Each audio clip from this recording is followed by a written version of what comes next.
ओम शांति 26 जनवरी 1971 जिम्मेदारी उठाने से फ़ायदा। বাবার সেবার জিম্মেদারি যদি আমরা উঠাই তাহলে তার কি ফায়দা হয়। तुम बच्चे हो विश्व को परिवर्तन करने वाले विश्व के आधार मूर्त। তো তোমরা সকল বাচ্চারা এই বিশ্ব পরিবর্তনের আধার মূর্ত আত্মা বলছেন বাবা। उद्धार करने वाले भी हो और साथ साथ विश्व के आगे उदाहरण बनने वाले भी हो। তো উদ্ধারও বাবা বলছেন আমাদের করতে হবে, আর তার সাথে সাথে এই বিশ্বের আগে এটা উদাহরণ হয়ে আমাদেরকেই দাঁড়াতে হবে, নিজেকেও দাঁড় করাতে হবে, অন্যকেও এগিয়ে নিয়ে যাওয়ার জন্য আধার মূরত হতে হবে। जो आधार मूर्त होते हैं उनके ऊपर ही सारी जिम्मेदारी रहती है। যে আধার মূরত হয় তার উপরেই তো সমস্ত जिम्मेदारी বা সমস্ত দায়িত্বের ভার থাকে। अभी आपके एक एक कदम के पीछे अनेकों के कदम उठाने की जिम्मेदारी है। पहले साकार रूप फॉलो फादर के रूप में सामने था, अभी आप लोग निमित्त मूर्तियाँ हो। तो प्रथमे तो ब्रह्मा बाबा ছিলেন, তো এখন बाबा बोलছেন যে আমরা बाबार বাচ্চারাই निमित्त। तो ऐसे समझो कि जैसे जिस रूप से जहाँ हम कदम उठाएंगे वैसे सर्व आत्माएं हमारे पीछे फॉलो करेंगी। তো তার জন্য বাবা বলছেন কর্ম করার আগে নিজেকে নিমিত্ত ভেবে এটা ভাবো যে যখন যেটা আমরা করছি সেই পদচিহ্নেই কিন্তু সমস্ত আত্মারা হাঁটবে বা হাঁটছে, ফলো করবে। इतना बड़ा जिम्मेदारी है। सर्व के उद्धार मूर्त बनने के कारण सर्व आत्माओं की जो आशीर्वाद मिलती है वह फिर हल्कापन भी आ जाता है और मदद भी मिलती है। तो সকল আত্মার উদ্ধার মূরত হওয়ার জন্য যদি আমরা শ্রেষ্ঠ কর্ম করি তাহলে সকলের দোয়া এবং আশীর্বাদও আমাদের খাতায় জমা হয়, ফলে হালকাপনের অনুভূতি হয় এবং নানান সেবাতে সেটার মদতও পাওয়া যায়। जिस कारण जिम्मेदारी हल्का हो जाती है। बड़ा कार्य होते हुए भी ऐसे अनुभव करेंगे जैसे कोई करा रहा है। সবার দোয়া থাকার জন্য বড় কার্য হওয়ার সত্ত্বেও এরকম অনুভব হবে যেন কেউ সহজভাবে করাচ্ছে। यह जिम्मेदारी और ही थकावट मिटाने वाली है। তো সকলকে উদ্ধার করার যে এই জিম্মেদারি, এই সেবা বরঞ্চ সমস্ত ক্লান্তিকে দূর করার এক ধরনের মাধ্যম। ফ্রি रहना मन को भाता ही नहीं है। তো বাবা বলছেন যে ফ্রি থাকাটা আচ্ছা এটাতে মন কখনোই হালকা হয় না, বরঞ্চ ফ্রি থাকলে মন ভারী হয়ে যায়। जिम्मेदारी अवस्था को बनाने में बहुत मदद करती है। সেবা যখন আমরা করব এই সেবার জিম্মেদারি বরঞ্চ আমাদের ক্লান্তিকে মিটিয়ে আমাদের অবস্থাকে মজবুত করে, অবস্থাকে জমিয়ে দেয়। बाप दादा जब महारथी बच्चों को देखते हैं तो सभी के वर्तमान स्वरूप और इसी जन्म के अंतिम स्वरूप और दूसरे जन्म के भविष्य स्वरूप तीनों ही सामने आते हैं। तो बाबा যখন মহারথী বাচ্চাদের দেখে তখন বর্তমানের আর ভবিষ্যতের সব রূপেই কিন্তু বাবার সামনে আসে। आप लोगों को ये फीलिंग स्पष्ट रूप में आती है कि यह हम बनने वाले हैं। तो বাবা যখন আমাদেরকে দেখে তখন আমাদের বর্তমান স্বরূপ, এই জন্মের অন্তিম স্বরূপ এবং ভবিষ্যতের স্বরূপ এই তিনটাকেই দেখে। তো বাবা বলছেন যে আমাদেরও কি এই অনুভূতিটা আসে যে আমরা এই দেবী দেবতা হতে চলেছি, এই তাজধারী হতে চলেছি, তख्तधारी হতে চলেছি।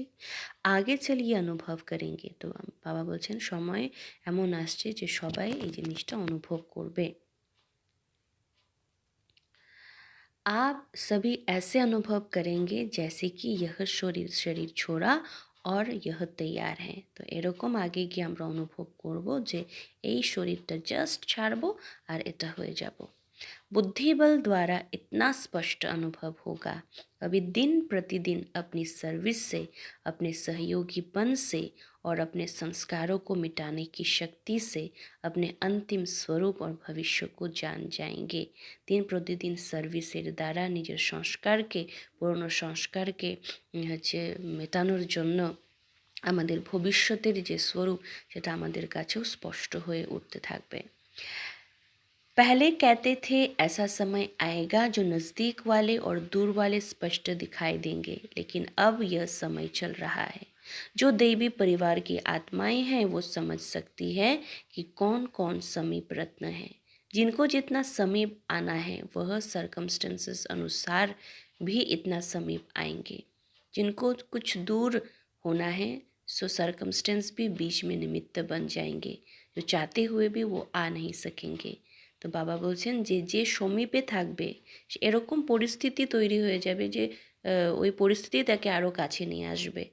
আর যার দূরে থাকার আছে তো সার্কামস্টেন্সও ওরকমই হবে যে যার কারণে সে চাইলেও কাছে আসতে পারবে না।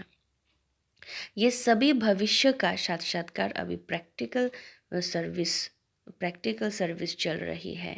अपने भविष्य को जानना अब मुश्किल नहीं है। তো তার জন্য নিজের সার্কামস্টেন্সকে দেখেই যে এখন কিন্তু নিজের ভবিষ্যৎকে যে মেজারমেন্ট করে নেওয়াটা যে অত কঠিন কাজ নয়। এখন সহজেই যে নিজের জীবনকে দেখে অনুভব করতে পারবে যে হচ্ছে কে সমীপ রত্ন আর কে হচ্ছে দূরের। हर एक को व्यक्तिगत अपने लिए भी कोई विशेष प्रोग्राम रखना चाहिए। जैसे सर्विस आदि के और प्रोग्राम बनाते हो वैसे सवेरे से लेकर रात तक बीच बीच में कितना और कैसे अपनी याद की यात्रा पर अटेंशन रखने के लिए प्रोग्राम रख सकते हो, ये डायरी बनानी चाहिए। तो যেরকম করে বাইরের প্রোগ্রামের জন্য আমরা প্রোগ্রাম করি, হচ্ছে সমস্ত পরিকল্পনা করি, তো সেরকমই নিজের হচ্ছে আত্ম উন্নতির জন্য আমরা মানে কতটা বাবার ইয়াদে থাকছি, কতটা আরও পুরুষার্থ করা বাকি আছে, কিভাবে পুরুষার্থ করতে হবে, এটার একটা কিন্তু সারা দিনের জন্য डायरी मेंटेन करा उचित बाबा बोलছেন। अमृत वेले ही याद का प्लान बनाना चाहिए। समझो आप लोग कोई स्थूल कार्य आदि में बिजी रहते हो, लेकिन उसमें भी थोड़े समय के लिए जैसे नियम बंधा हुआ हो कि याद में रहने का। তো অমৃতবেলার সময় পুরো দিনের পরিকল্পনা যেন আমরা সেট করে নিই। বাবা বলছেন যে যদি কোনো স্থূল কার্যে আমাদের বিজি থাকার ব্যাপার আছে থাকে তাহলে ওই হাজারো ব্যস্ততার মাঝখানেও হচ্ছে কিছু কিছু সময় যেন আমরা হচ্ছে সেট করে রাখি যে এই সময়টায় আমরা হচ্ছে কাজ থেকে ফ্রি হয়ে বাবাকে ইয়াদ করব। उस समय दूसरे को भी 2-3 मिनट के लिए स्मृति दिलाओ कि अभी हमारा ये कार्य है, आप भी याद में रहो। তো ওটাও একটা রুটিনের মধ্যে ফেলো আর সেই সময় অন্যকেও ইয়াদ দিলাও যে এখন এই কাজটাকে একটু থামিয়ে তুমিও বা তোমরাও বাবাকে याद करो। ऐसे मुकर्रर टाइम पर ट्रैफिक भी रोक लेते हैं। जैसे मुकर्रर टाइम पर ट्रैफिक भी रोक लेते हैं। कितना भी भले ज़रूरी काम हो, कोई पेशेंट को हॉस्पिटल भी जाना होगा तो भी रोक लेंगे। যেমন ট্রাফিকের সময় যেমন নিয়ম মুয়াফিক সমস্ত গাড়িকে থামিয়ে দেওয়া হয়। হচ্ছে এমার্জেন্সি কেসে তো কখনো কখনো কোনো পেশেন্ট হসপিটালে যাওয়ার থাকে তাকেও আটকে দেওয়া হয়। তো इस रीति जहाँ तक हो सको उतना টাইম টেবল अपना বানাও। তো এরকমভাবে হাজারো ব্যস্ততার মাঝেও, হাজারো ব্যস্ত থাকার সত্ত্বেও আমাদের এই যোগের জন্য, ইয়াদের জন্য টাইম টেবল ফিক্স করতে হবে এবং সেটাকে স্ট্রিক্টলি ফলো করতে হবে। तो और भी देखेंगे उनका टाइम याद का मुकर्रर है तो और भी आपको फॉलो करेंगे। তো যদি এরকমভাবে আমরা হচ্ছে নিজের মর্যাদাকে, নিজের নিয়মকানুনকে নিয়ম মাফিক আমরা ফলো করি তাহলে সবাই বরঞ্চ ওটাকে ফলো করবে, সবার উন্নতি হবে তাতে। कई कार्य हो उनको आगे पीछे करके भी 2-4 मिनट का टाइम याद में रहने के लिए ज़रूर निकालो। तो उससे वायुमंडल में भी सारा प्रभाव रहेगा। তো যতই যে কার্য ইম্পর্টেন্ট কাজ থাকুক না কেন সেটাকে আগে পড়ে করে নিয়ে যে টাইমটা আমার ইয়াদের তো সেই টাইমে যেন আমরা বাবাকে ইয়াদ করি। তাতে আমাদের বায়ুমণ্ডলের বা বাতাবরণেও কিন্তু পজিটিভ থাকবে, ওটার বায়ুমণ্ডলের ওপরও প্রভাব পড়বে ওটার। सभी एक दो को फॉलो करेंगे, बुद्धि को भी रेस्ट मिलेगी और शक्ति भी भरेगी और वायुमंडल को सहयोग भी मिलेगा। তো বাবা বলছেন এটাতে কী হবে, যে বুদ্ধিও রেস্ট পাবে, শক্তিও যা আমাদের আত্মার মধ্যে ভরবে, আমাদের আত্মাও শক্তিশালী হয়ে উঠবে এবং সেটার প্রভাব বায়ুমণ্ডলেও কিন্তু পড়বে। फिर एक अनोखापन दिखाई पड़ेगा, जैसे कुछ समय आप एक दो को याद दिलाते थे कि शिव बाबा याद है, ऐसे ही जब देखते हो कोई व्यक्त भाव में ज़्यादा है तो उनको बिना कहे अपना अव्यक्त शांत रूप ऐसा धारण करो जो वो भी इशारे से समझ जाए। যদি দেখো যে কেউ কারো মধ্যে ব্যক্ত ভাব বেশি হয়ে যাচ্ছে, তো তাহলে হচ্ছে তাকে কিছু না বলে তুমি যদি আমরা নিজেরা অব্যক্ত স্থিতিতে শান্ত স্বরূপটাকে ধারণ করে নিই, তাহলে কিন্তু ইশারা দিয়ে বুঝে যাবে আর ও আমাদেরকে তখন फॉलो করবে। तो फिर वातावरण कुछ अव्यक्त रहेगा। तुम्हारी अंतिम स्टेज है साक्षात्कार मुहूर्त। जैसा जैसा साक्षात्कार मुहूर्त बनेंगे वैसे ही साक्षात्कार मुहूर्त बनेंगे, সাক্ষাৎ মুহূর্ত बनेंगे वैसे ही সাক্ষাৎকার মুহূর্ত बनेंगे। যদি আমরা সাক্ষাৎ মানে নিজেই হচ্ছে নিজের সব মর্যাদাকে পালন করি ঠিকঠাক, তাহলে আমরা সাক্ষাৎকার মুহূর্ত होते पारबो। जब सभी साथ साथ मुहूर्त बन जाएंगे तो संस्कार भी सभी के साथ साथ मुहूर्त बन जाएंगे। अपने को निमित्त समझकर कदम उठाना है, तो তার জন্য প্রত্যেকে নিজেকে নিমিত্ত ভেবে हर कदम उठाओ। जैसे आप लोगों से ईश्वरीय स्नेह, श्रेष्ठ ज्ञान और श्रेष्ठ चरित्रों का साक्षात्कार होता है, वैसे अव्यक्त स्थिति का भी उतना ही स्पष्ट साक्षात्कार हो। হ্যাঁ, তো যেরকম করে বাবা বলছেন যে বাবার বাচ্চাদের দ্বারা ঈশ্বরীয় স্নেহ, শ্রেষ্ঠ জ্ঞান, শ্রেষ্ঠ চরিত্রের সাক্ষাৎকার হয়, তো সেরকমই অব্যক্ত স্থিতিরও যেন সাক্ষাৎকার করে। ऐसा प्लान बनाना चाहिए जो कोई भी महसूस करे यह तो चलता फिरता फरिश्ता है। যে এরকম প্ল্যান বানাও যাতে চলতে ফিরতে সবাই महसूस করে যে এ তো একটা চলতা ফেরিস্তা। जैसे साकार रूप में फरिश्तेपन का अनुभव किया ना, इतनी बड़ी जिम्मेदारी होते भी आकारी और निराकारी स्थिति का अनुभव कराते रहे। तो যেরকমভাবে ব্রহ্মা বাবাও এত বড় রেসপন্সিবিলিটি থাকার সত্ত্বেও একদম নিজের শক্তিশালী স্থিতির দ্বারা যে অনুভব করিয়েছিল, হাজারো ব্যস্ততার মাঝেও অব্যক্ত অনুভূতি করাতো সকলকে, তো সেরকমই আমাদেরকেও এক্সাম্পল হওয়ার কথা বাবা বলছেন। आप लोगों का भी अंतिम स्टेज का स्वरूप स्पष्ट दिखाई देना चाहिए। कोई कितना भी अशांत और बेचैन घबराया हुआ आवे, लेकिन आपकी एक दृष्टि, स्मृति और वृत्ति की शक्ति उनको बिल्कुल शांत कर दे। तो যে যতই কেউ অশান্ত, যে অস্থির হয়ে ঘাবড়ে হচ্ছে আমাদের সামনে উপস্থিত হোক, আমাদের একটা দৃষ্টি, স্মৃতি, আমাদের স্থিতি, আমাদের वृत्ति भावनार शक्तिर द्वारा যেন সেও शांत হয়ে যায়। भले कितनी भी कोई व्यक्त भाव में हो, लेकिन आप लोगों के सामने आते ही अव्यक्त स्थिति का अनुभव करे। কেউ যতই ব্যক্ত লৌকিকভাবে আসুক আমাদের সামনে, এসেই যেন একটা অব্যক্ত স্থিতিকে সে অনুভব করতে পারে, এরকম স্থিতি বানিয়ে রাখতে হবে। आप लोगों की दृष्टि किरणों जैसा कार्य करे। तो আমাদের দৃষ্টি যেন কিরণের মতো কাজ করে। अभी तक के रिजल्ट में मास्टर सूर्य के समान नॉलेज की लाइट देने के कर्तव्य में सफल हुए हो, लेकिन किरणों की माइट से हर एक आत्मा के संस्कार रूपी कीटाणु को नाश करने का कर्तव्य करना है। तो आज पर्यंत मास्टर सूर्य জ্ঞান সূর্য হয়ে জ্ঞানের লাইট দেওয়ার কর্তব্যতে তো সফল হয়েছ, কর্তব্য পালনের ক্ষেত্রে তো সফল হয়েছ, কিন্তু সেই কিরণকে এখন এত শক্তিশালী বানাও যাতে সেই কিরণের লাইটে আত্মাদের খারাপ সংস্কারূপী कीटाणु যেন नाश হয়ে যায়। लाइट देने में पास हो गए, लेकिन माइट देने के कर्तव्य अभी रहा हुआ है। তো লাইট দেওয়াতে তো পাস হয়ে গেছো, কিন্তু শক্তি দেওয়ার ক্ষেত্রেও এখন কিন্তু সফল হতে হবে, এই কর্তব্যটা এখনও রয়ে গেছে।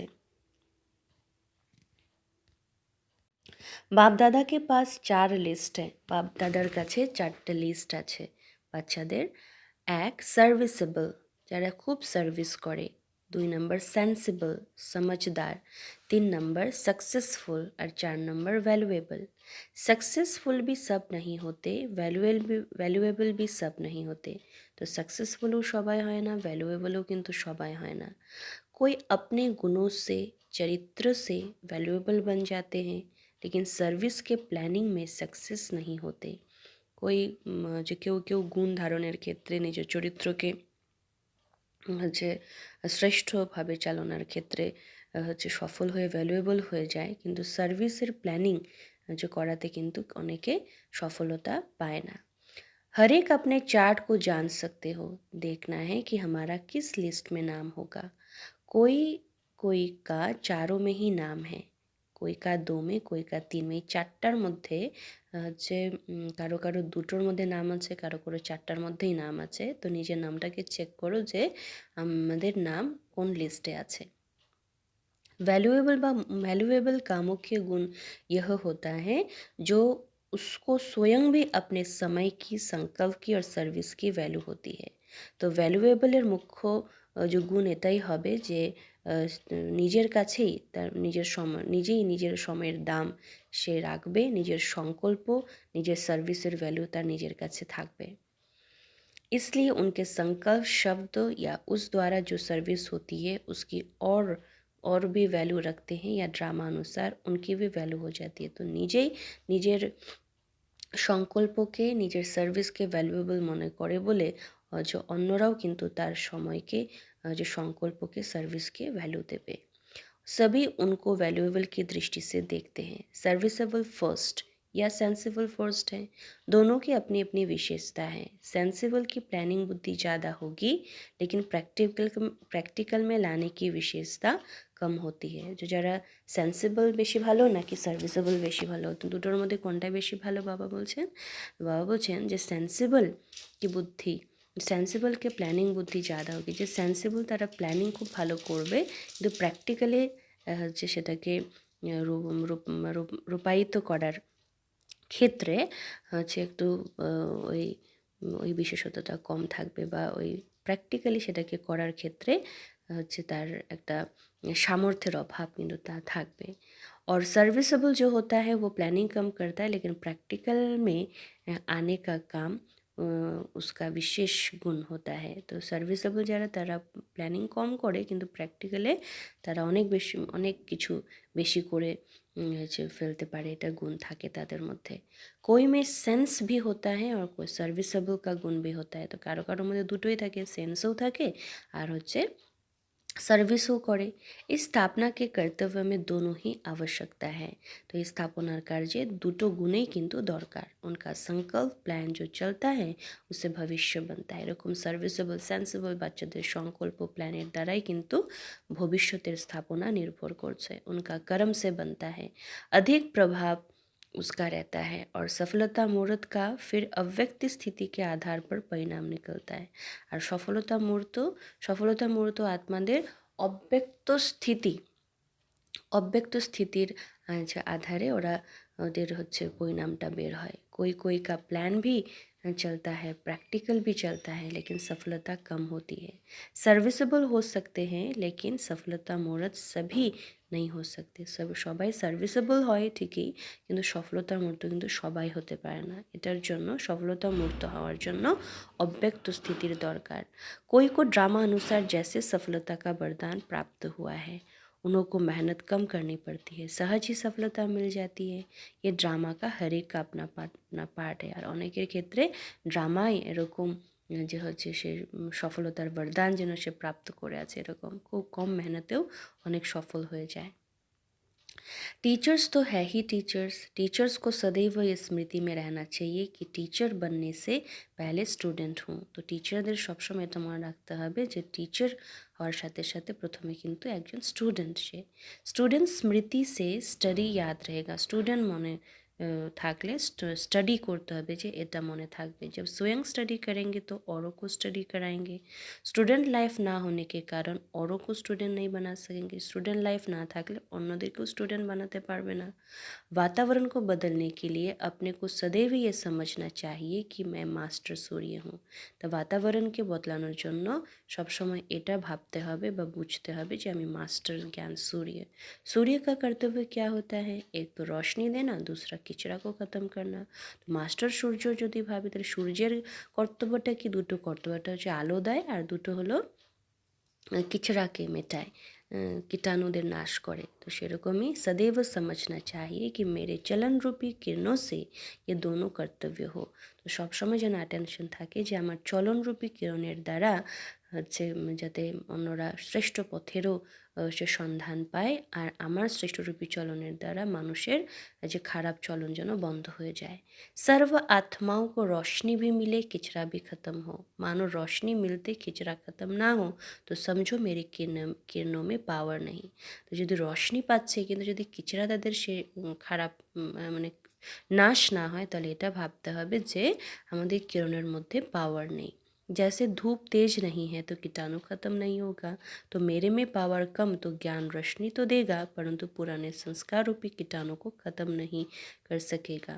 तो যেরকম রোদ আছে কিন্তু তার মধ্যে যদি তেজ না থাকে তাহলে কোনো কীটাণু ব্যাকটেরিয়া ওটা হচ্ছে নাশ হয় না। তো সেরকমই যদি জ্ঞান পাচ্ছে কিন্তু সংস্কার যদি পরিবর্তন না হয় তো তাহলে ভাবতে হবে যে ওই লাইটের মধ্যে মাইটের কমি আছে। পাওয়ার কম তো সময় बहुत लगेगा तो पावरफुल बनना है तो তার জন্য এখন শক্তিশালী হতে হবে। ऐसे नहीं समझो कि लिखी पढ़ी लिखी नहीं हूँ, সৃষ্টি কি নলেজ পড়লি না उसमें सब आ जाएगा। তো এরকম যেন কেউ না ভাবে যে আমি তো বেশি পড়াশোনা জানি না। তো হচ্ছে এই সৃষ্টির নলেজের পড়াশোনা, সারা সৃষ্টির নলেজকে আমরা বাবার কাছ থেকে পেলাম। তো এটার মধ্যে সমস্ত হচ্ছে নলেজ সমাহিত আছে। আচ্ছা, ওম শান্তি।